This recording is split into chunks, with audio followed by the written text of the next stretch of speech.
Argentinians, rural entrepreneurs, have been quite good at feeding the world since a long time, but especially since 20 and 25 years, in spite of domestic conditions which have been sometimes difficult and usually unstable. But the question today, as the world is changing so rapidly, as we know, I mean, is the Argentinian production model, is it sustainable in the long run? My answer is yes, but yes only if you are very careful to understand the challenges and the new trends in our current world. What I will do today is try to identify some of these challenges, and I will mention 8 of them. Challenge or trend number 1 is that in spite of the 2008 crisis, the economic system, the global system, is still there. It has survived. We still have free market. We have free entrepreneurship. We have exchanges all over the world. And in spite of this crisis, in spite of heated rhetorics and political discourse, this model has not been replaced. You heard about protectionism, you heard about economic nationalism, but the truth is that nobody came with a better model. The model is not perfect, but if you look at economic history, it's the best model we ever had. What about the crisis? Well, I'm afraid that crises are built into the system. Why? Because, you know, modernity is based on innovation. Sometimes innovation works, sometimes innovation fails. When innovation fails, you have a crisis. Therefore, I think we have survived this crisis, but will be confronted to more crises. And this cannot be avoided, and also this cannot be predicted. It's what we call in economics the process of destructive creation. The worst in a period of crisis is political overreaction. Because there is a crisis, people say, well, this is the end of the world, the end of capitalism. So overreaction makes crisis longer and deeper. Thank God, basically, all governments have been able to keep their cool, and the system as we know it will go on for a long time. And once again, nobody came with a better system for the future, and this system brought a lot of good to mankind. Challenge number 2. As I said, we just lived through a crisis, we'll have more crises, but what is more important, I think, is to understand that what I call the golden 80s are behind us. Starting in the 80s, you had huge countries like China and India shifting from socialism and closed economy to free market and capitalism and entrepreneurship. And this has created a fantastic economic boom. It has brought to the market hundreds of millions of people joining the new middle class and adopting a Western way of life, especially in food. And Argentinian producers have been very good at seizing this opportunity and selling to this new middle class all over the world. But I think the time of very high growth, you know, when China was rising by 10% or India by 7%, this is over. This very high growth rate was something exceptional. It was explained, as I said before, because these countries got out of socialism and also because they had a lot of catching up to do. What we see now is a slow growth, and which I think is the long trend, because if you look at the economic history, the normal economic growth is, let's say, 2%, including demography. And as population stabilize and we are to a normal growth rate again, this means that the long-term trend in economics will be around 1–2%. This has consequence for you. You have to adapt to this slow growth, and you will make gain through productivity investment, not only by extending the market. So productivity will be the key in the coming years, and not only relying on an ever-expanding market. Challenge number 3, prices will go down, which may seem a bit counterintuitive, but I will try to explain why prices will go down and change the parameters of agricultural production. I will mention three factors. First, energy prices will go down because new energy resources are found everywhere these days, mostly shale gas, which bring down the prices of production for energy, industry, and everything. So this is a very important factor, and it will increase in the coming years. Less costly energy. Number two, patents prices will go down, and patents protection will be shorter and shorter because you have transparency, because you have the web, because you have piracy. This means that the big pharmaceutical industry, seed industry, chemical industry, if they want to survive on this market, more competitive market, they will have to offer shorter protection and lower prices.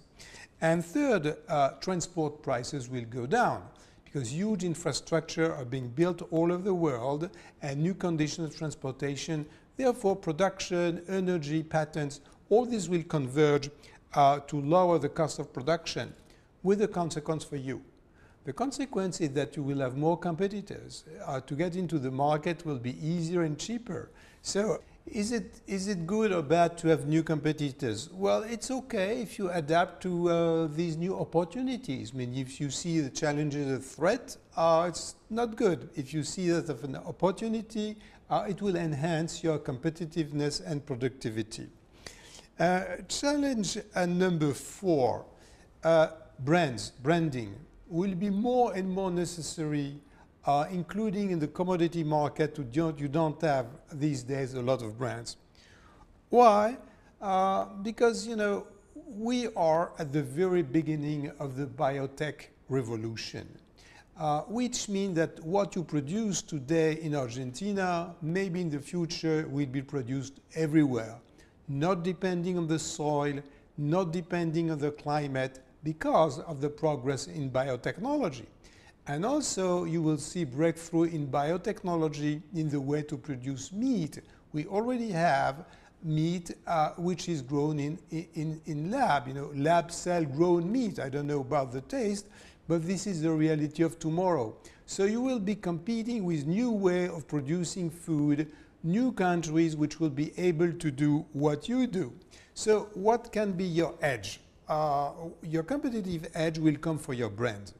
A brand describes the quality, a brand describes the reliability of the service, and if you have a strong brand, you are a better competitor, and also you are in a better position to resist the ups and downs of prices in the market. I mean, the market will always dictate the price, but if you are a strong brand, you are less sensible, less disrupted by the changes in market prices. Made in Argentina today is not a brand, but I think that it could become a brand, which requires long-term investment. I will be more precise on that in a moment. Before, I mentioned challenge number 5, which is about food pattern. You in Argentina, you benefited hugely these recent years by the shift from rural people to urban life and toward the Western way of life and the westernized way of feeding yourself, of eating. This went very fast.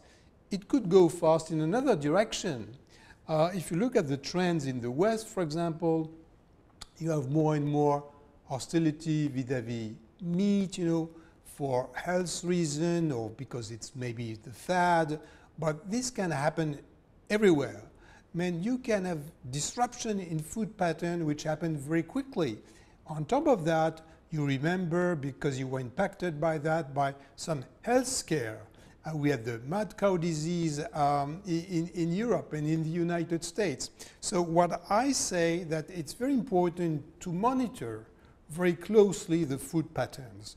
You have been able to do that in the future, but I think this food pattern will shift very rapidly, and you must be very careful vis-a-vis this consumer behavior. Challenge or trend number 6 It's about globalization. As I said before, in spite of the crisis, globalization is going on. But also, globalization is under permanent threat. You have a lot of countries which are not open to agricultural trade. You know very well about the European Union. The US market is not easily accessible, not to mention Japan. We have now a new negotiation between the United States and Europe to open a vast Atlantic free trade zone.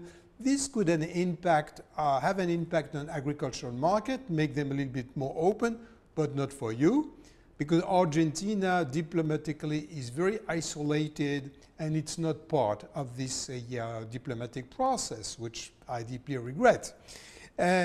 Now you are confronted to European protectionism. Let's focus on Europe.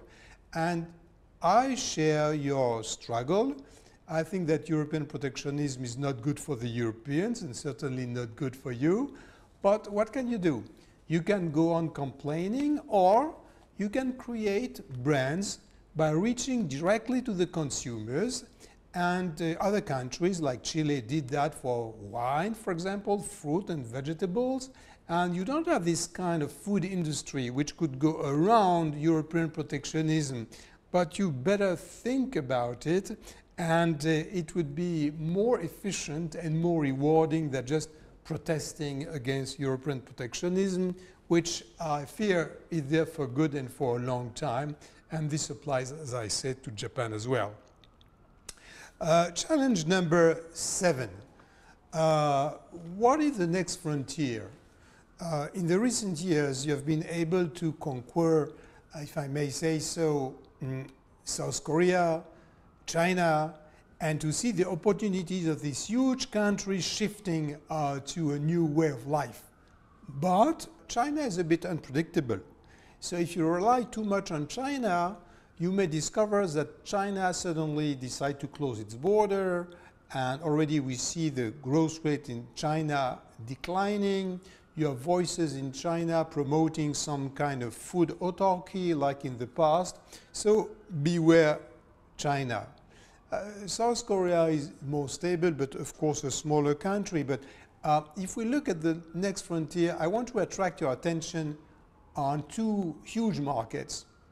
India and Africa. Why India? India is a bit chaotic, but in the long run, I think it's a more sustainable.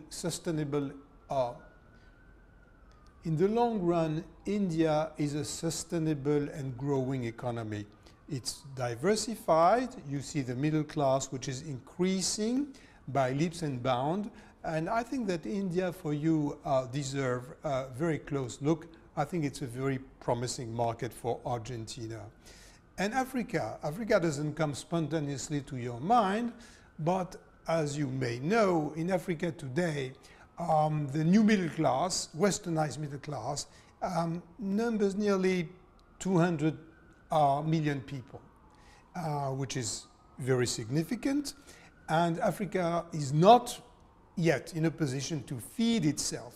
Africa needs you, doesn't need support, it needs trade, and also it needs logistical support, it needs training, and I don't see why Argentina, beyond commodities, wouldn't be in a position to sell not only hardware, but also software to African countries. I very much believe that Africa could be your next frontier. Challenge number 8 and final, it's a challenge and it's a hope. It's about Argentina. I'm very optimistic about Argentina. I know that when I say that, I'm a bit isolated, but Argentina needs to get into a more modern political life, and this is essential for its economic future. When I look at Argentina today, on the United Nations Human Development Scale, you are number 45, which is a disaster. I mean, it's one of the worst positions within the Western civilization. And there is one reason for that. The reason is that you have no rule of law in Argentina. Argentina is completely unpredictable. You depend on the leader, you don't depend on the law. So modernization means that you need to shift from a political life defined by the leader, whoever the leader is, to a political life defined by the rule of law. If you have stability in the rule of law, you entrepreneurs, you can shift from short-term to long-term investment. The rationality today, because of the absence of rule of law, is to look for short-term return on investment. But this prevents you to building a food industry, to build a brand, to have long-term strategy. So economics and politics are really interconnected. And I'm optimistic because the people in Argentina now, they understand that. They look around, they see that Argentina is in a weird and isolated position in the world. And I think the trend toward the rule of law will be very strong in the coming years. And this will completely transform the economic outlook and the rationale of being an entrepreneur in Argentina. Now, I know Crea is not a political party, Crea is not involved in politics, but I think Crea has such an experience in rational thinking, long-term thinking, investing in human resources, that it could be part not of the political life, but it could be maybe more active as a think tank for Argentina, as kind of a lobby for Argentina to bring about the rule of law. If you do that, you act in your own interest as entrepreneurs, but you also act in your own interest as citizens. And after all, you are both.